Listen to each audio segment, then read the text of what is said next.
દેશની સૌપ્રથમ સીબીડીસી એટલે કે સેન્ટ્રલ બેંક ડિજિટલ કરન્સી આધારિત જાહેર વિતરણ વ્યવસ્થાનો કેન્દ્રીય ગૃહ અને સહકારિતા મંત્રી અમિત શાહના હસ્તે શુભારંભ થશે।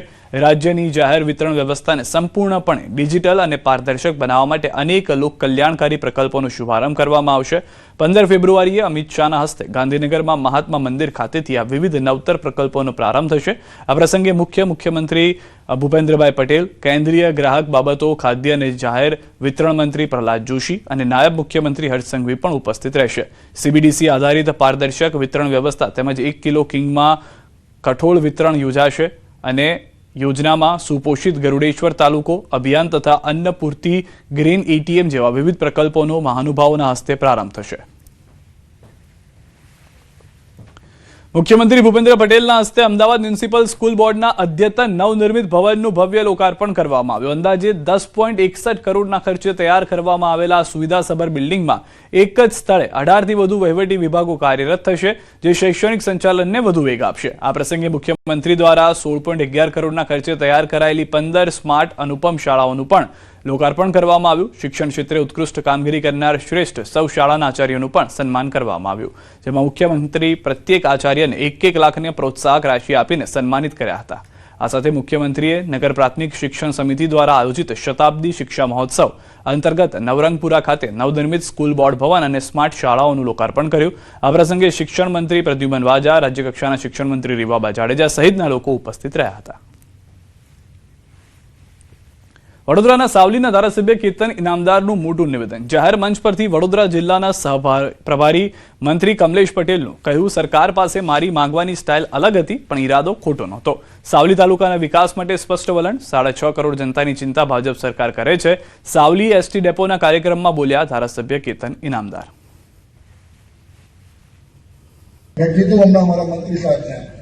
થોડીક માંગવાની સ્ટાઇલ અલગ હતી, પણ ઈરાદો ખોટો નહોતો। મને કદાચ વહેલું લઈ લેવું હતું, મને એવું હતું મારા વિસ્તારને વહેલું આપી દઉં અને કોમ્પ્રોમાઇઝ કરવાની કદાચ ટેવ નથી।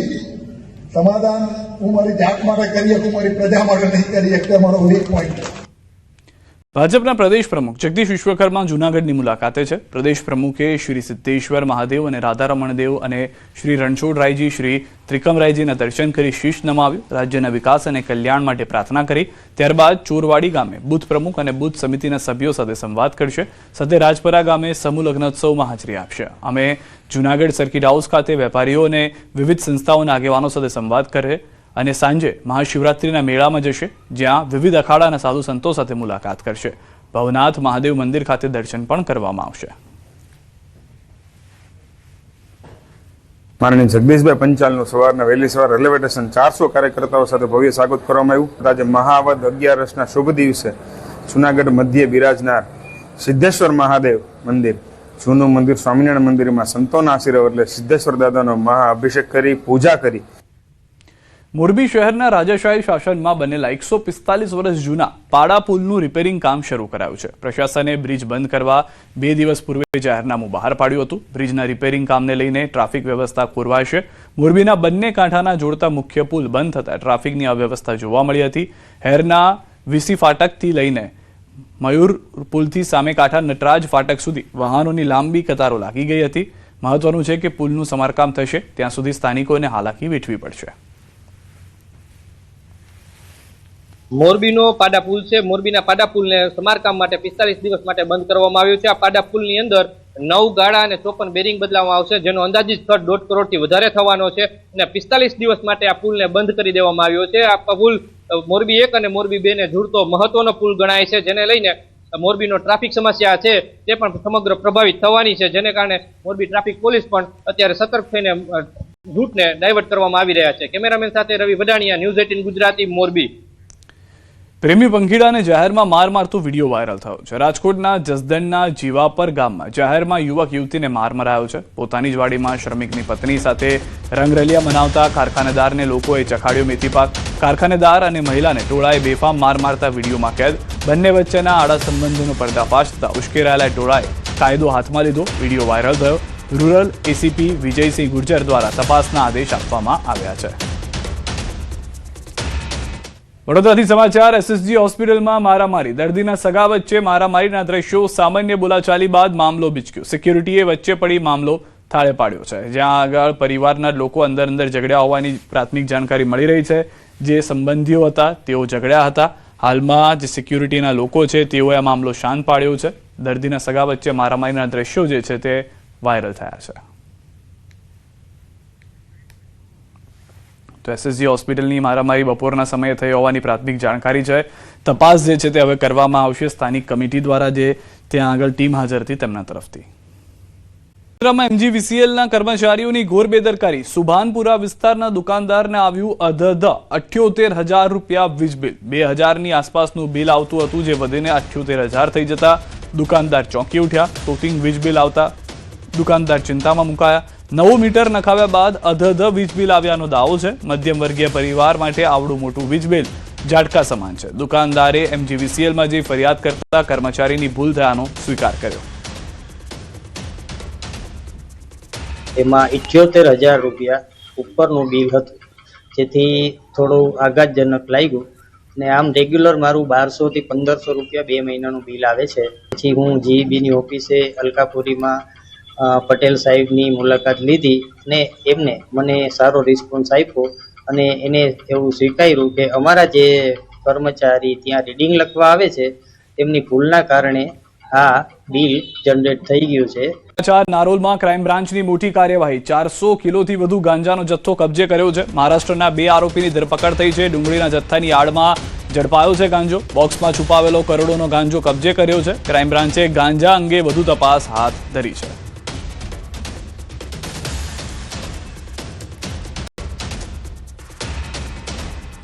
અરવલ્લી જિલ્લામાં ગાંજાનું મોટા પાયે વાવેતર થઈ રહ્યું છે. મેઘરજ પંથકમાં ગાંજાનું વાવેતર ઝડપાયું છે. ગાંજાના વાવેતરના આકાશી દ્રશ્યો પણ સામે આવ્યા છે. લાલપુર ગામે એસઓજી ટીમની મોટી કાર્યવાહી. સરકારી જમીનમાં તુવેર અને ઘઉંના પાક વચ્ચે ગાંજાના 83 લીલા છોડ ઝડપાયા છે. ગાંજાનું વાવેતર કરનાર રાજુભાઈ નાથબાવાની ધરપકડ કરવામાં આવી છે. તો લાલપુર ગામે એસઓજી ટીમની મોટી કાર્યવાહી. આજે દ્રશ્યો આપ જોઈ રહ્યા છો એ ડ્રોનની મદદથી લેવામાં આવ્યા છે, કારણ કે આસપાસમાં અન્ય ખેત પેદાશો કરવામાં આવતી હતી. વચ્ચે ગાંજો ઉગાડવામાં આવતો હતો. ગાંજાનો કોઈને ખ્યાલ ન આવે તે પ્રમાણેની આખી આ મોડસ ઓપરેન્ડી હતી, પરંતુ પોલીસે જે આજની ટેકનોલોજી છે તેનો ઉપયોગ કર્યો હતો. લાલપુર ગામે એસઓજીની ટીમે આ કાર્યવાહી કરી અને નશાનો કાળો કારોબાર જે છે તે પકડ્યો હતો. પરંતુ ન ફક્ત અમરેલી, આ તરફ વડોદરાના 2 કિસ્સા કે જ્યાં આગળ દારૂની રેલમછેલ જોવા મળી રહી છે. અમદાવાદમાં પણ ડુંગળીની આડમાં ગાંજો. બીજી તરફ જે દ્રશ્યો જોવા મળી રહ્યા છે ડ્રોન, તે અરવલ્લીથી છે કે જ્યાં પણ અલગ અલગ ખેત પેદાશોનો ઉપયોગ કરવામાં આવતો હતો, જેમ કે તુવેર છે, ઘઉં છે, અને તેની આડમાં ગાંજો ઉગાવવામાં આવતો હતો.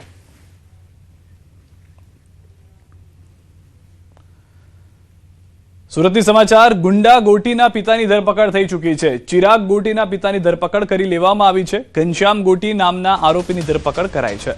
ખંડણીના ગુનામાં કરવામાં આવી છે ધરપકડ. રૂપિયા 10 લાખની ખંડણીના કેસમાં ધરપકડ કરાઈ છે. ચોક બજાર પોલીસે કરી છે ધરપકડ. ચોક બજાર પોલીસમાં ઘનશ્યામ ગોટી વિરુદ્ધ 2 ગુના નોંધાયા છે.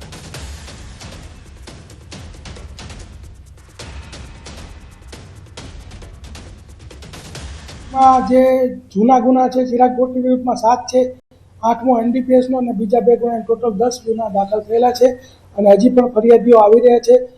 લોકોને અપીલ છે કે ચિરાગ ગોટી જેવા લુખ્ખાથી ગભરાશો નહીં. તમારી જે કોઈ ફરિયાદ હોય અમે લઈ લઈશું અને આપને ન્યાય આપશું. વડોદરામાં ઉડ્યા દારૂબંધીના લીરે લીરા. હેર સલૂનમાં દારૂની મહેફિલ જોવા મળી હતી. મહેફિલ માણતા યુવકો ઝડપાયા છે. મુરલીધર કોમ્પ્લેક્સમાં ગાયત્રી હેર સલૂનમાં દારૂની મહેફિલ માણતા 4 યુવકો ઝડપાયા છે. લક્ષ્મીપુરા પોલીસે મહેફિલ માણતા યુવકોને ઝડપી પાડ્યા. 4 યુવકોની ધરપકડ કરવામાં આવી છે. પોલીસે વધુ તપાસ પણ હાથ ધરી છે. જિલ્લામાં કડીના અલેદેસણ રોડ પર સીમમાં ગૌ હત્યા કેસમાં પોલીસે રિકન્સ્ટ્રક્શન કર્યું. અકબર પઠાણ, નાસિર ખાન પઠાણ, ઇમરાન ખાન પઠાણ અને રિઝવાન સૈયદ નામના આરોપીઓને ઝડપવામાં આવ્યા છે. 4 આરોપીઓને સાથે રાખી કડી પોલીસે ઘટના સ્થળે પહોંચીને રિકન્સ્ટ્રક્શન કર્યું, જ્યાં અલદેસણ ગામની સીમમાંથી પોલીસને 2 ગૌવંશના અવશેષો મળ્યા હતા અને કતલ કરવાના સાધનો તેમજ રિક્ષા મળી આવી હતી. કડી પોલીસે ગુનો નોંધી ગણતરીની કલાકોમાં જ આરોપીઓને ઝડપી લીધા હતા, તે જાણકારી મળી રહી છે. તો ગણતરીના કલાકોમાં આરોપીઓ ઝડપાઈ ચૂક્યા છે. મહેસાણાથી આ સમાચાર. ગણતરીની કલાકોમાં જ આરોપીઓને ઝડપવામાં પોલીસને સફળતા મળી છે. ગૌ હત્યા કેસમાં આરોપીઓનું રિકન્સ્ટ્રક્શન કરવામાં આવ્યું હતું અને તેમની ચાલથી જ ખ્યાલ આવી રહ્યો છે કે પોલીસ તરફથી સરભરા કરવામાં આવી છે.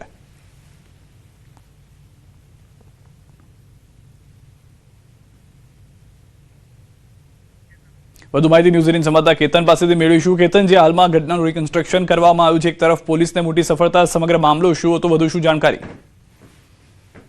ચોક્કસથી જણાવી દઉં કે મહેસાણાના કડીના અડેસણ રોડ પર એની ગૌહત્યાનો જે મામલો વચ્ચે સામે આવ્યો છે, ગૌહત્યામાં ઝડપાયેલા ચારે આરોપીઓ ડિસોસિએશન આજે કરવામાં આવ્યું હતું. ચારે આરોપીઓની સાથે રાખી કડી પોલીસ દ્વારા ઘટના સ્થળે લઈ જઈ અને આજે આ ઘટના કઈ રીતે બની હતી, આ ઘટનાઓ છે તે અંજામ આપતા તો કઈ રીતે અહીંયા પહોંચ્યા હતા, તમામ જે સમગ્ર જે મામલો હોય છે તેને જાણવા માટે કરવામાં આવ્યું હતું. સ્થળ પરથી કતલ કરવાના સાધનો તેમજ રિક્ષા પણ મળી આવી હતી. આ મામલે જે કડીએ જે આગળની તપાસ હોય છે તે કરવામાં આવી રહી છે અને આજે હાલમાં આજે 4 લોકો હોય છે તે વેરિફિકેશન કરવામાં આવ્યું. આભાર સમગ્ર માહિતી બદલ કેતન. વડોદરા રેલવે સ્ટેશન પર પ્લેટફોર્મ નંબર 6 પર આવેલી ટ્રેનમાંથી વિદેશી શરાબનો જથ્થો ઝડપાયો હતો, જેમાં એસએમસી ટીમે 58 પેટી વિદેશી શરાબના જથ્થા સાથે 4 આરોપીઓને ઝડપી પાડ્યા હતા. બુટલેગર શરાબ ઉતારી સગે વગે કરે તે પહેલા એસએમસી ત્રાટકી ગઈ હતી. વિદેશી શરાબ અને એક કાર સહિતનો મુદ્દામાલ કબજે કરી રેલવે પોલીસના હવાલે કર્યો. અગાઉમાં પણ વડોદરા રેલવે સ્ટેશન પરથી એસએમસીની ટીમે હેરોઇન ઝડપી પાડ્યું હતું. વધુ માહિતી ન્યૂઝ 18 સંવાદદાતા હાર્દિક પાસેથી મેળવીશું. હાર્દિક, ફરી એક વખત એલસીબીને જથ્થો મળ્યો છે, ટ્રેનથી દારૂની હેરાફેરીનો વધુ એક વખત પર્દાફાશ થયો છે, શું વધુ જાણકારી?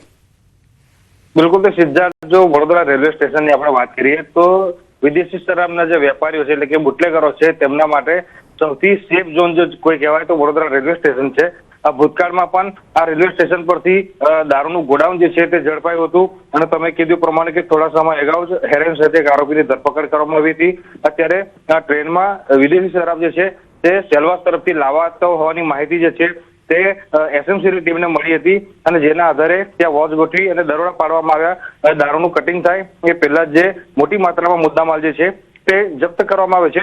અહીંયા નવાઈની વાત સૌથી મોટી એ છે કે જ્યાંથી એસએમસીએ વિદેશી શરાબનો જથ્થો ઝડપ્યો છે એની બિલકુલ નજીક જ જે લોકલ ક્રાઇમ બ્રાન્ચ હોય છે રેલવેની, એની કચેરી આવેલી છે. તો એસએમસીને જો આ બાતમી મળતી હોય તો પછી એલસીબી શું કરતી હતી તે ચોક્કસથી સવાલ ઉભો થાય. રેલવે પોલીસ છે અને રેલવે એલસીબી જે છે તેમની જે કામગીરી જે છે તેની સામે અત્યારે જે સવાલો જે છે તે ઉઠવા પામી રહ્યા છે. સિદ્ધાર્થ, આભાર સમગ્ર માહિતી બદલ. તો હાલમાં જે સમગ્ર ઘટના છે તેને લઈને તપાસ થઈ રહી છે, પરંતુ ફરી એક વખત રેલવે પોલીસ જે કાર્યવાહી કરી રહી છે તેમાં પણ સવાલો ઊભા થઈ રહ્યા છે. અમદાવાદમાં નબીરાઓ બેફામ, દારૂના નશામાં નબીરાઓનું બેફામ ડ્રાઇવિંગ. નવા નરોડા ખાતે કાર ચાલકે મારી ટક્કર. નરોડા હિલો સિવિક સેન્ટર નજીક સર્જાયો અકસ્માત. બેફામ ડ્રાઇવિંગ કરી એક્ટિવા ચાલકને ટક્કર મારી. એક્ટિવા પર જઈ રહેલા પરિવારને મારી ટક્કર. અકસ્માતમાં પરિવારના 3 સભ્યોને સામાન્ય ઈજા પહોંચી છે. ઘટનાનો વિડીયો બનાવનાર યુવક પર ગાડી ચડાવવાનો પ્રયાસ કરવામાં આવ્યો છે. નબીરાએ વિડીયો બનાવનાર વ્યક્તિને 500 મીટર ઢસડ્યો હતો. અમદાવાદના નરોડા હિલો સિવિક સેન્ટર નજીક મુખ્ય માર્ગ પર દારૂના નશામાં ધૂત માલે તુજારના નબીરાએ બેફામ ડ્રાઇવિંગ કરી એક્ટિવા ચાલકને ટક્કર મારી. અકસ્માત બાદ નબીરો ફરાર થયો. સ્થાનિક યુવાઓએ પીછો કરી ગાડી પકડવાનો પ્રયાસ કર્યો, છતાં પોલીસ વાન આવી નબીરાને બચાવી ભાગવા દેવાનો આરોપ લગાવવામાં આવ્યો છે. આરોપ છે કે પોલીસે પીડિતની જાણકારી લેવાને બદલે નબીરાને છૂટ આપી. ઘટનાનો વિડીયો બનાવનાર યુવક પર ગાડી ચડાવવાનો પ્રયાસ થયો, જેને ઈજા થતા હાલ હોસ્પિટલમાં સારવાર હેઠળ છે. દાખલમાં આરોપીની અટકાયત કરવામાં હવે આવી હોવાની જાણકારી છે.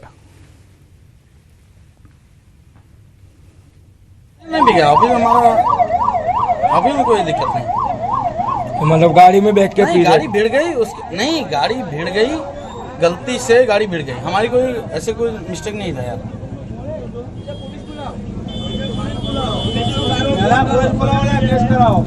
गाड़ी भिड़ गई बाय मिस्टेक, गाड़ी भिड़ गई भैया. ગાડી આગળ સ્પીડમાં ભગાવે છે ત્યારે નરેશ ઠાકોર ત્યાં ઘસડા છે ને પડી ગયા છે, એમને પણ ઇન્જેક્ટ થઈ છે. વાત મારી આ છે કે પોલીસ જોડે હોવા છતાં પણ ગાડી આટલી સ્પીડમાં દોડાવવાનું કારણ શું? એક વસ્તુ એ છે આ નેમેશભાઈને જે વાગ્યું છે તો પોલીસે ત્યાં ગાડી બ્રેક મરાવી અને એની નોંધ કેમ ના લીધી? ક્યાંક ને ક્યાંક આ ભાવિક પટેલના પોલીસની કનેક્ટિવિટી હોય અને આખી વાત દબાઈ દેવાની રણનીતિ થતી એવું પણ મને રાત્રે લાગ્યું છે. એક એક્ટિવા ચાલક, તેની પત્ની અને તેના 4 વર્ષની એક બાળકી હતી, તેને લઈને જતો હતો અને સામેથી એક બ્લેક કલરની હેક્ટર ગાડી એને અથડાયેલી હતી. તપાસ દરમિયાન આરોપીને એરેસ્ટ કરવામાં આવેલો છે અને તેના ડ્રંક એન્ડ ડ્રાઈવનો કેસની કલમની 185 MB એક્ટની કલમ એડ કરવામાં આવેલી છે અને તેનું મેડિકલ તપાસણી કરવામાં આવેલી છે.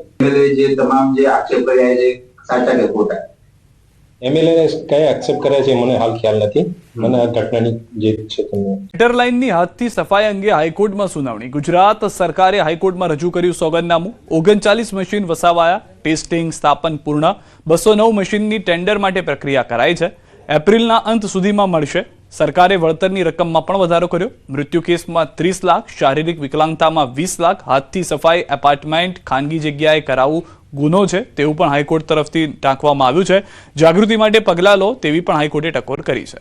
ખંભાત પાલિકા હાલ સમગ્ર જિલ્લામાં ચર્ચાનો વિષય બની ગઈ છે. ખંભાત પાલિકા વિસ્તારમાં છેલ્લા 10 દિવસથી 200થી વધુ સફાઈ કર્મચારીઓ હડતાલ પર ઉતરી ગયા છે. જ્યાં ખંભાત પાલિકાની ચાલુ બોર્ડ મિટિંગમાં કર્મચારીઓએ ઘૂસીને ભારે હોબાળો મચાવ્યો. બોર્ડ મિટિંગમાં પરિસ્થિતિ એ હદે વણસી હતી કે નગરપાલિકાના પ્રમુખ કારોબારી ચેરમેનનો સફાઈ કર્મચારીઓએ ઘેરાવ કર્યો હતો અને નગરપાલિકાના કારોબારી ચેરમેને મોબાઈલ ટાવર પરથી ઉતરી અને ભાગવું પડ્યું હતું. પરિસ્થિતિને કાબૂમાં પાડવા માટે ખંભાત ટાઉન પોલીસને બોલાવી પડી હતી. સફાઈ કર્મચારીઓની એક જ માંગણી છે કે 7મા પગાર પંચનો લાભ આપો. નિયમ અનુસાર એ આપવાથી વંચિત રાખવા માટે આ નગરપાલિકાએ એના ઈરાદાપૂર્વક 7મા પગાર પંચની અમલવારી કરેલી નથી. તો આ કામદારનો ઈરાદો એવો ન હતો કે આ લોકોએ ઘર્ષણ ઊભું કરે. આનો માત્ર ને માત્ર ઈરાદો એક જ હતો કે 7મો પગાર પંચ આપવામાં આવે. અનેક આગેવાનો ભેગા મળીને મને કહ્યું કે તમે રાજુભાઈ આ રીતે તમે તમારા ફાધરની પરિસ્થિતિ આ પ્રકારની છે તો તમે જતા રહો, અને એમણે ઉતરવામાં પણ મને મદદ કરીને મારવાડી ચૌધરી સમાજ દ્વારા સામાજિક બંધારણને અપાયો છે આખરી ઓપ. એક સમાજ એક જાજમ એક રિવાજ મુજબ ઘડાયું છે બંધારણ. લગ્ન પ્રસંગ, મરણ પ્રસંગ, જન્મ પ્રસંગ, શ્રીમંત, ગવાળા પ્રસંગ, વ્યસન, ઓઢામણી, સગપણ સાથે અન્ય મુદ્દાઓ બાબતે કર્યા સુધારણા. રાજેશ્વર ધામ ચાગડા ખાતે મળી મારવાડી ચૌધરી સમાજની મીટિંગ. મહંત 108 દયારામજી મહારાજ ગાદીપતિ શ્રી રાજેશ્વર ધામ શિકારપુરાની હાજરીમાં સમાજના આગેવાનોએ બનાવ્યું છે બંધારણ.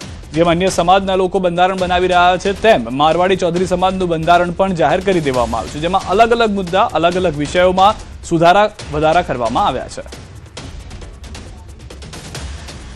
સમાજ એક જાજમ અને એક રિવાજ ઉપર આજે 5 પટ્ટીની અંદર તમામ પ્રકારની સામાજિક સુવ્યવસ્થાઓની માર્ગદર્શિકાનું વિમોચન કરવામાં આવ્યું અને સાથે 5 પટ્ટી સમાજ એકઠી થઈ અને હૃદયસહ આ તમામ પ્રકારની વ્યવસ્થાઓનો સ્વીકાર કરવામાં આવ્યો. કરપુરા જીઆઈડીસીમાં આગની ઘટના. વીસીસીઆઈ બિલ્ડિંગની બાજુમાં આવેલા ભંગારના ગોડાઉનમાં અચાનક આગ લાગી છે. ફાયર બ્રિગેડની ટીમ તાત્કાલિક સ્થળ પર દોડી આવી છે. જીઆઈડીસી અને ગાજરવાડી ફાયર સ્ટેશનની ટીમે સંયુક્ત ઓપરેશન હાથ ધર્યું છે. જહેમત બાદ ફાયર ફાઇટરોએ આગ પર કાબુ મેળવી લીધો છે. વધુ નુકસાન થતું અટકાવી દીધું હોવાની જાણકારી મળી રહી છે. તો ફાયરની ટીમે આગ પર કાબુ મેળવ્યા હોવાના સમાચાર હાલમાં મળી રહ્યા છે. આગ લાગવાનું જે કારણ છે તે અત્યાર સુધી અકબંધ જોવા મળી રહ્યું છે. મકરપુરા જીઆઈડીસીમાં ભંગારના ગોડાઉનમાં ભીષણ આગ લાગી હતી. એ સમયના દ્રશ્યો મેં આપને બતાવી રહ્યા છે. જે ભયંકર આગ હતી તેના કારણે આસપાસના વિસ્તારમાંથી લોકોને સુરક્ષિત જગ્યાએ ખસેડવામાં આવ્યા હતા. જે આગના દ્રશ્યો આપ જોઈ રહ્યા છો તે અત્યારના કાબુમાં આવી ગયા હોવાની જાણકારી છે. મહેસાણા જિલ્લાના કડીના જાસલપુર રોડ પર આગનો બનાવ બન્યો છે. માલગુરુ મહારાજના મંદિર સામે કચરાના ઢગલા અને જાડી ઝાંખરામાં આગ લાગી હતી. ઘટના સ્થળથી દૂર દૂર સુધી ધુમાડાના ગોટે ગોટા જોવા મળ્યા હતા. સ્થાનિકો અને કડી નગરપાલિકાની ટીમે પાણીનો મારો ચલાવી આગ પર કાબુ મેળવ્યો હતો અને આગ લાગવાનું કારણ હજુ પણ અકબંધ છે. તો કડીના જાસલપુર રોડ પર આગનો આ બનાવ. અહીંયા પણ ફાયરની ટીમને ભારે જહેમત ઉઠાવવી પડી હતી. ભીષણ આગની 2 અલગ અલગ જગ્યાની ઘટનાઓ જોઈ રહ્યા છો. એક મધ્ય ગુજરાત વડોદરા મકરપુરાથી, બીજું ઉત્તર ગુજરાત મહેસાણા કડીથી, કે જ્યાં આગળ પણ બંને વિસ્તારમાં આગ ભયંકર હતી. આગ બેકાબુ બની હતી. આસપાસથી લોકોને સુરક્ષિત ખસેડવા પડ્યા હતા, પરંતુ ફાયર વિભાગની જહેમત બાદ બંને જગ્યાએ આગ પર કાબુ મેળવી લેવાયો છે.